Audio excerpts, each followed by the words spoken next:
کسی کی بھی غیرت ایمانی نہیں جاگی کہ ان کو روک دیا جائے، چاہے اس کے اندر میرا بھائی بھی شامل ہے، وہ بھی ظالم ہے، وہ بھی اس کے اندر شامل ہے، تو وہ بھی پورا مجرم ہے۔ عزیزان محترم، اس کام کے اندر علاقے کے جو سربراہ بڑے حضرات ہیں، ان کی نگرانی کے اندر، ان کی سرپرستی کے اندر یہ کام ہو رہے۔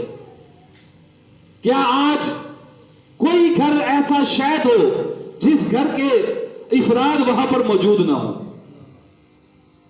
جب ایسے کام شروع ہو جاتے ہیں، ایک گناہ آدمی خفیہ طور پر کرتا ہے، اس کا عذاب اور اس کی مصیبت اسی پر پڑتی ہے۔ جب گناہ اجتماعی طور پر اتنے بڑے بڑے ہوتے ہیں تو پھر اس کے اوپر لعنت اور عذاب اجتماعی طور پر ہوتا ہے۔ کیا یہ فرض واجب ہے؟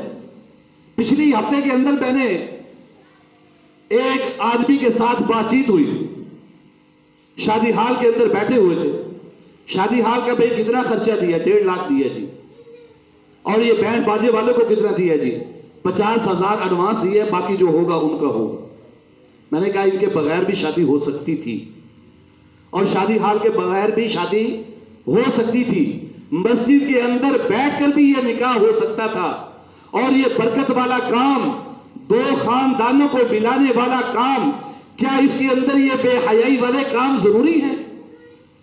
کیا کوئی منع کرنے والا اس علاقے کے اندر نہیں؟ کوئی روکنے والا ان کو نہیں؟ بے حیائی کی انتہا۔ اور پھر بڑی خوشی کے ساتھ بھائی بھی کہتا ہے، ماما چچا بھی کہتا ہے، میں نے 50,000 دے دیا، میں نے 20,000 دے دیا، کیا کسی نیک کام کے اندر لگایا ہے؟ یہ اس ظلم کو روکو، اس بے حیائی کو روکو، اور یہ سب کا حق ہے۔ علماء کا کام منبر کے اوپر بیٹھ کر اس کام کو، اس گناہ کو، اس برائی کو بتا دینا ہے، اور اس معاشرے کے اندر ان برائیوں کو ختم کرنا، یہ آپ حضرات کا کام ہے۔ کیا بڑے حضرات یہاں نہیں؟ کتنے گھر ہیں یہاں پر؟ اگر روکنے کی طاقت ہے روک، ڈنڈے سے روکنے کی طاقت ہے تب بھی روک، زبان سے روکنے کی طاقت ہے تب بھی روک۔ اگر نہیں روک سکتا تو دل سے اس کو برا سمجھ اور دور ہو جا، تیری جان پھر بھی چھوٹ جائے گی۔ اگر نہیں روکو گے تو برابر کے شریک ہوگے۔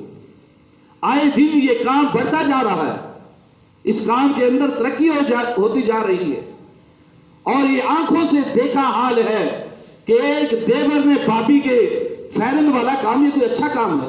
70-80 روپے کی ایک گولی آتی ہے، یہ کام اچھا ہے؟ فیرن کی شادی کے لیے کھانے کے لیے بیٹھے سیڑھیوں کے اندر پاپی کھڑی ہوئی تھی، گولی پھنسی ہوئی، جو ہی وہ چیک کرتے ہوئے نکلی، سیدھی بابی کے گلے میں جا کر لگی، وہیں پر موقع پر مر گئی۔ تو عزیزان محترم، میری کوئی بات اگر کسی کو سخت معلوم ہوئی ہو، بلکہ میں سخت، میرے لیے بات کرنا یہ ضروری ہے، ضروری ہے یہ۔ اگر اس ممبر سے یہ بات نہیں سمجھائی جائے گی، کہاں سمجھائی جائے گی؟ کہاں بتائی جائے گی؟ معاشرے کے اندر اس بگاڑ کو ختم کریں۔ چھوٹے چھوٹے بچے رات کو 1 بجے 2 بجے تک اس کام کے اندر مشغول ہیں، تو یہ بچے کل تمہاری قبروں پر کھڑے ہو کر فاتحہ پڑھیں گے۔ یہ اس کام کے اندر 2 قدم اور آگے بڑھے۔ تو اس بگاڑ کو ختم کرنے کی کوشش کریں برائے مہربانی۔ جس گھر کے اندر بھی شادی ہو تو یہ کوئی لازمی چیز نہیں ہے، یہ کوئی فرض واجب چیز نہیں ہے۔ مسجد کے اندر 10 بندوں کے اندر بیٹھ کر یہ کام کر لیا جائے تب بھی ہو جائے گا، تب بھی ادا ہو جائے گا۔ تو برائے مہربانی اس کام کے لیے خود نہیں روک سکتے تو قانوناً ہمارے پاس ایک راستہ ہے، پھر وہ خود روک کر دکھا دیں گے۔ اس کام کو معاشرے کے اندر روکنے کی کوشش کی جائے، مسجد کے اندر نکاح کا رواج بنایا جائے۔ میں تو یہ کہتا ہوں کہ نکاح ہو ہی مسجد کے اندر، اس سے برکات حاصل ہوں۔ اللہ تعالی ہمیں ان برائیوں سے بچنے کی توفیق عطا فرمائے۔ وآخر دعوانا الحمدللہ رب العالمین۔ سنتے پڑھیں۔